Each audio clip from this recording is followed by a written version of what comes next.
Bueno, pues tiempo ya de entrevista. Como les habíamos apuntado, vamos a iniciar conversación con el parlamentario regional por el Partido Socialista, Marcos Hernández, que ya nos acompaña. ¿Qué tal? Muy buenas tardes. Muy buenas tardes, Jaime. Y muy bienvenido. En una época donde básicamente la labor del Parlamento de Canarias, además naturalmente pues de seguir adelante con las propuestas que hay y que forman parte del trabajo cotidiano, es la elaboración de la ley más importante del año, al final, la de presupuestos para 2024. Ya todo el mundo sabe a estas alturas,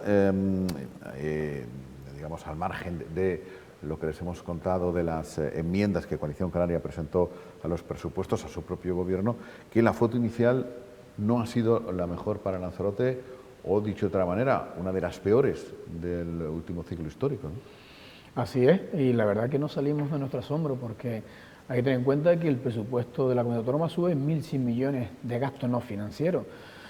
Eso indicaría por sí mismo que todo el conjunto de las islas tendría un aumento proporcional a esa subida sustancial, pero no ha sido así. No ha sido así en el caso de Lanzarote, sí en otras islas, pero en el caso de Lanzarote nos hemos visto muy mermados. Tanto así que el año pasado tuvimos entre el presupuesto de Lanzarote y La Graciosa en torno a 123, 124 millones de euros, y este año nos hemos quedado en 105. Habrá que explicar esa disminución, pero no solo eso. Hay que decir que ha sido un presupuesto tramposo en la medida en que se han incorporado partidas que sabemos que son de difícil ejecución o básicamente no se van a ejecutar, y otras donde nos han querido incorporar una partida de 25 millones para un programa regional, en este caso de energías renovables, en este caso de recargas de automóviles, en este caso de recargas de taxis, que no es de Lanzarote, es un programa regional. O sea, no tiene sentido incorporar 25 millones en un presupuesto de Lanzarote cuando el ámbito es regional de la actuación en sí. Así que estamos muy preocupados, pero no solamente porque es tramposo, sino porque dejó de poner en marcha las infraestructuras que a nosotros se nos antojan muy fundamentales, como el Liceo Costa Teguise, una infraestructura educativa que venimos hace mucho tiempo reclamando por justa, pero sobre todo por necesidad imperiosa, y tampoco aparece.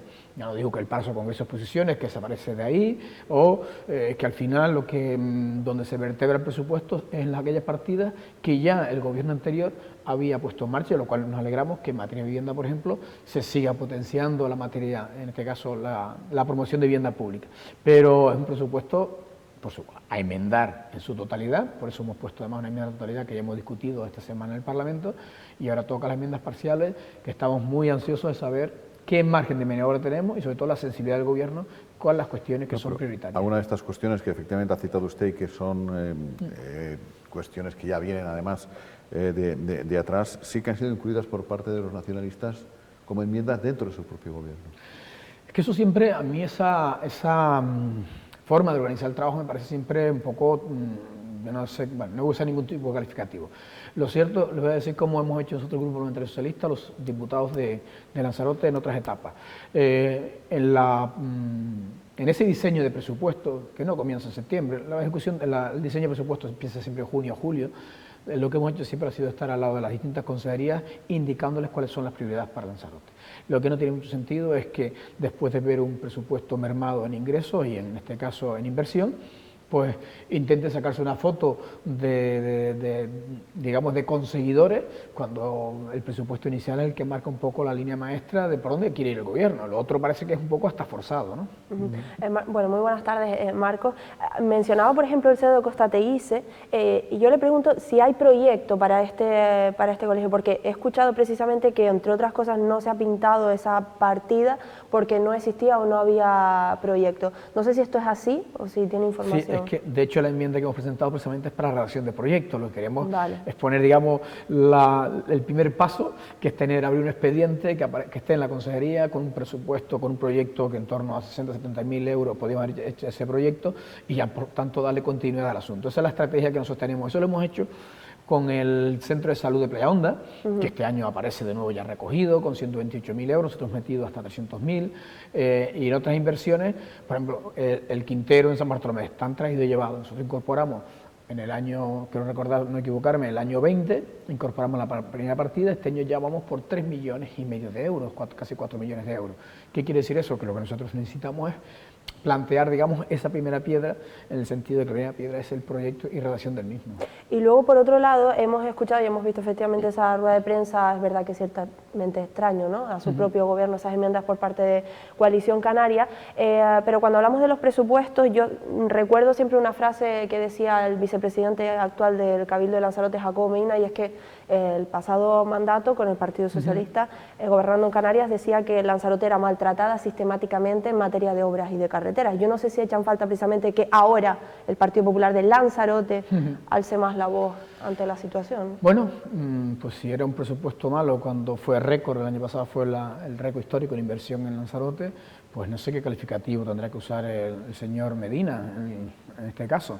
Pues no hemos escuchado al Partido Popular pronunciarse en absoluto en esta materia, nos preocupa, porque nosotros en etapas anteriores, aunque gobernase el Partido Socialista, lo que sí hemos hecho ha sido también presentar enmiendas, correcciones técnicas, pequeñas subidas porque entendíamos que a lo mejor con un presupuesto inicial nos faltaba alguna cuantía y lo hemos aumentado, pero es que en este caso es que desaparecen partidas importantísimas e incorporan otras de difícil ejecución o, hablando llanamente, no se van a ejecutar. Hay partidas de expropiación de carretera, pues difícilmente se van a expropiar por 3 millones de euros en materia de carreteras cuando sabemos que no se va a ejecutar ninguna carretera nueva, porque en todo caso lo mejor que se puede hacer es alguna mejora en los viales, de seguridad y demás, pero que no conlleva expropiación. Así que este presupuesto está plagado de contradicciones. Yo no sé, seguramente la rapidez, la prisa de un nuevo gobierno que no tiene muy claro por dónde quiere ir. Llegaron a las elecciones diciendo que iban a bajar el IGI a todos los canarios, por tanto hoy vamos a tener la cesta de la compra más barata y han tenido que dar marcha atrás porque es de difícil cumplimiento eso, porque si no, no vamos a prestar los servicios básicos. Es que esto significa la progresividad fiscal o los impuestos indirectos tiene que ver luego con las inversiones públicas en los sectores públicos, así que han tenido que dar marcha atrás y yo no sé si esa rapidez le ha obligado a hacer un presupuesto pues muy poco certero, sobre todo con la isla de Lanzarote, donde han patinado muchísimo. ¿Y eso es definible como fraude electoral?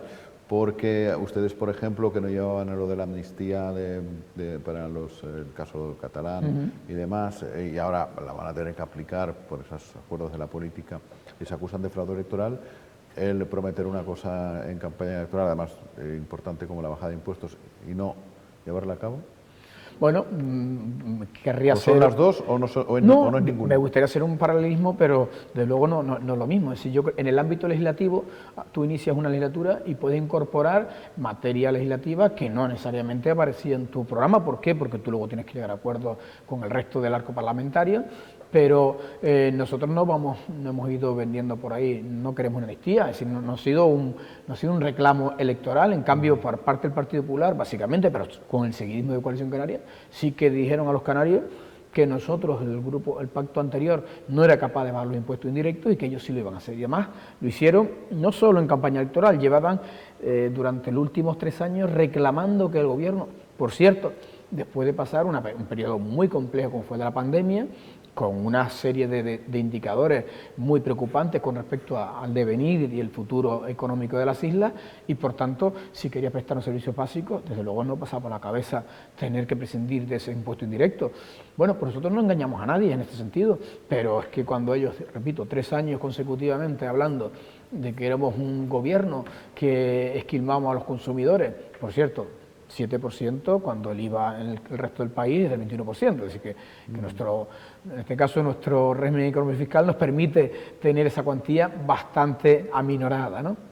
Bueno, en fin, ¿Es fraude electoral o no? Bueno, es un incumplimiento electoral, no un fraude, es un incumplimiento electoral, que siguen aferrándose, que en este año no, pero que el próximo ya medirán las posibilidades de hacerlo, pero que yo estoy convencido de que difícilmente no lo van a hacer, a no ser que la idea de este gobierno sea empezar a prestar unos servicios de cada vez menos calidad, con menos recursos. Me estoy acordando de sanidad, me estoy acordando de educación, pero también las políticas sociales, las políticas de empleo, que por cierto, en materia de empleo también baja este presupuesto. Marco, otro tema también por actualidad, evidentemente, me refiero a la inmigración, porque además bueno, este fin de semana no, únicamente el domingo llegaron hasta 6 embarcaciones a la isla de Lanzarote. Yo no sé si es un tema al que se le está dando la importancia que merece también en el Parlamento de Canarias. El tema tiene toda la importancia, siempre lo ha tenido. Los fenómenos migratorios, de que son fenómenos migratorios, y en el caso de España, del año 2006-2007, cuando empezamos a conocer ese primer elemento diferente con respecto a lo que teníamos, con respecto a los movimientos migratorios, es un problema. Pero sobre todo debe ser una prioridad y una preocupación política, no porque sea un problema en sí mismo, porque no lo es, no es un problema en sí. Ahora, hay que dar la respuesta política. Hay una respuesta política frente a un drama humano. Eso yo creo que nunca debemos perder esa perspectiva. Claro que hablamos, pero a mí me gustaría que algunas fuerzas políticas este fenómeno lo analizásemos desde una óptica, desde luego pensando más en una solución y no en tirarnos los trastos a la cabeza. Porque claro, aquí, sobre todo el Partido Popular, ha usado siempre el fenómeno migratorio para decir que esto es un efecto de llamada, poco menos lo llama Pedro Sánchez, o si no el ministro Escrivá, cuando era ministro también de Migración y de Seguridad Social, con ese tipo de tire y aflojas, que eso es verdad que no conlleva nada. Yo creo que aquí hay un componente claro, que es la actuación del Gobierno del Estado, el Gobierno, por supuesto, de nuestra Europa común, que tiene que dar una respuesta también común a este fenómeno, y la implicación clara y evidente por respecto a las comunidades autónomas como máximo garante y además competente en materia de menores inmigrantes. Todo eso hay que, digamos, engrasarlo bien para que funcione bien. Y funcionar bien significa que cumplir con la legislación internacional con respecto a los menores inmigrantes, los procesos de repatriación con los mayores, porque efectivamente, es decir, entrar de forma ilegal a un país, sea vía marítima, vía aérea, sigue siendo ilegal. Por tanto, los procesos de repatriación se están dando. Y luego falta lo que siempre hablamos, que son las políticas de apoyo a un continente que, lejos de aminorar las desigualdades, cada vez se aumentan más. Por tanto, es un cóctel muy importante como para darle poca importancia o intentar de ese fenómeno hacer una guerra política que no conlleva absolutamente nada.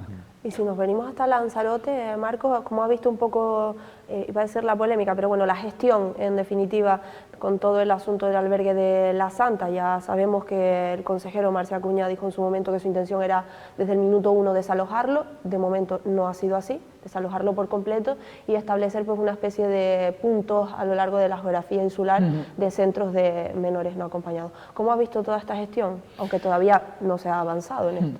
Con la respuesta anterior, lo que quería venir a decir, hablando claro, es que me da mucha pena cuando la gente usa la política cuando estamos hablando de personas. Llámese inmigrantes y no inmigrantes, porque aquí a muchos colectivos siempre pues, se le va estereotipando y se le va señalando con el dedo. Y algunos creen que además van a sacar tajada de ello. Es más, a algunos le sacan cierta tajada de eso, de esos improperios, de esas salidas de tono, bueno, incluso rozando el insulto, ¿no? Y rozando también, o en este caso, a la propia inteligencia humana a veces también la va dañando, ¿no? ¿Qué significa lo que ha anunciado el consejero? Pues que las dificultades ante un problema tan serio no se soluciona con una nota de prensa ni con un titular, sino que cuando tropiezas con la realidad tiene que haber una respuesta más cercana, más humana a un fenómeno como la migración que efectivamente estamos tratando con personas. Por tanto, la respuesta no siendo fácil, es una respuesta que yo creo que a veces es bueno que cuando está en la oposición otros llegan al gobierno, que esa alternancia se dé, a ver si los discursos van siendo discursos más coherentes. ¿Qué nos toca a nosotros? Pues arrimar el hombro. El Partido Socialista, desde luego, no lo vas a escuchar echando en cara absolutamente nada con respecto a ningún recurso que se ponga al alcance, si con eso estamos tratando de mejorar la vida de esas personas, si seguimos los cauces por las personas que no pueden quedarse con nosotros y por tanto los cauces de repatriación, también a través de los cauces legales y humanos, y en fin, que a veces bienvenido sea aquellos que usaban los titulares con brocha gorda, a la hora, digamos, de gestionarlo, pues hay que usar más el pincel, hilar un poco más fino, tipo bisturí, ¿verdad?, para dar una respuesta mucho más asertiva y mucho más efectiva. Bienvenido sea ese discurso más tranquilizador. Procede usted de un municipio con una fuerte carga agrícola, el sector primario, agrícola y pesquera, además que últimamente el sector pesquero, pues con la gamba y el carabinero y eso, pues se ha reactivado bastante. Y el Gobierno de Canarias, en los presupuestos, creo que una de las partidas que más castiga justamente es la del sector primario. Esto incluyendo con la problemática también del agua, no sé hasta qué punto le preocupa o qué reflexiones hace el Partido Socialista. No solo nos preocupa, sino que luego cuando iniciamos el análisis del presupuesto inicial, pues claro, las cifras pues dan mucho cante, si me permite la expresión, y cuando en materia del sector primario, que yo estoy convencido es que tiene que pasar por ahí, es decir, cuando hablamos de sostenibilidad, la sostenibilidad al final es tener los recursos lo más cerca posible, esa es la sostenibilidad. Y para tener los productos lo más cerca posible necesitamos también los recursos necesarios para obtenerlos. El agua, como bien comenta. Que baje tan sustancialmente las partidas, a nosotros nos ha preocupado. Pero yo creo que he visto hasta en la cara del propio consejero de Narváez Quintero una preocupación mayúscula. Y no sé si esa tecnocracia que caracteriza a la actual consejera de Hacienda, además de una fuerza política diferente al actual consejero del sector primario, de agricultura, ganadería y pesca. Si esa diferenciación política también ha tenido que ver a la hora de elaborar el presupuesto y pensar que eso no es prioritario, pero estoy convencido que el consejero ni lo piensa así, ni lo piensan los colectivos agrarios, ni pesqueros, ni aquellos dedicados al sector ganadero. Así que por ahí también tenemos que aumentar. Luego están las políticas de riego, que a nosotros nos preocupa muchísimo. Es verdad que a través de los planes hidrológicos nacionales, en los convenios, podemos ir mejorando sustancialmente, pero ya estamos viendo lo que está ocurriendo en Lanzarote. Tenemos una situación hídrica muy preocupante y además aquella que producimos a través de nuestras potabilizadoras o aquella a través de los procesos de regeneración no está llegando de forma eficiente en absoluto para cubrir las necesidades. Así que nos preocupa que el sector primario se haya quedado tan desvinculado de una subida tan importante del presupuesto. Marcos, antes hablaba Jaime también de un tema político a nivel nacional, como era el tema de la ley de amnistía. Sí. No sé si cree, por trasladarlo también hacia Canarias, ¿no? A raíz del apoyo de Coalición Canaria a la investidura de Pedro Sánchez, no a la amnistía, así lo han mencionado, pero sí a esa investidura, ¿cree que va esto a tambalear algo el gobierno de Canarias, los cimientos en el gobierno de Canarias, entre Partido Popular y Coalición Canaria? Yo no lo creo que en sí vaya a tambalear absolutamente nada. Coalición Canaria y el Partido Popular tienen una connivencia absoluta. Además, permíteme que lo diga, la sensación que tengo es que el Partido Popular es un convidado de piedra donde no tienen criterio político, lo voy a decir abiertamente. Es Coalición quien lleva la rienda y el PP dice, Virgencita, déjeme como estoy, que llevo un montón de años sin tocar poder, me pueden hacer todas las farramallas que quiera, incluso presupuestariamente, que yo no voy a mover. Esa es la sensación que tengo, sinceramente. Si no, no se entendería que en materia educativa no aumentemos las partidas para la educación infantil de 0 a 3 años cuando venimos reclamando, o que no tengamos mayores inversión en infraestructuras educativas cuando es una prioridad. Así, o vamos a seguir cerrando las aulas cada vez que hay un episodio de calor o de frío porque no las tenemos preparadas para soportar esos fenómenos meteorológicos. Son preguntas que lanzo, pero que yo creo que quien nos está escuchando entenderá por dónde quiero ir. Yo no creo que vaya a tambalear absolutamente nada. Yo creo que Coalición Canaria lo que tenía que haber hecho desde el principio, a sabiendas que el Partido Popular con Vox no tenía absolutamente nada que hacer, no sé a qué juego pretendía hacer, si era para un guiño al PP regional, bienvenido sea, si con eso, bueno, pues intentamos asegurar, afianzar las inversiones en Canarias, tener un seguimiento más continuo, no solo por parte del Partido Socialista, sino también de otras fuerzas políticas, para que se vaya ejecutando cada una de las propuestas, que serán muchas a partir de ahora, porque va a haber inversiones importantes en distintas materias en el ámbito regional. Así que si tambaleará porque Coalición Canaria decidirá unilateralmente dejarlo, pero el PP nunca se desprendería del gobierno porque hacía mucho tiempo que no sabía lo que eran las mieles del poder. Pues queda claro. Marcos Hernández, muchas gracias por venir a vernos hoy y feliz trabajo. Gracias. Un placer. Seguimos con la tertulia, así que aguarden un par de segundos y volvemos.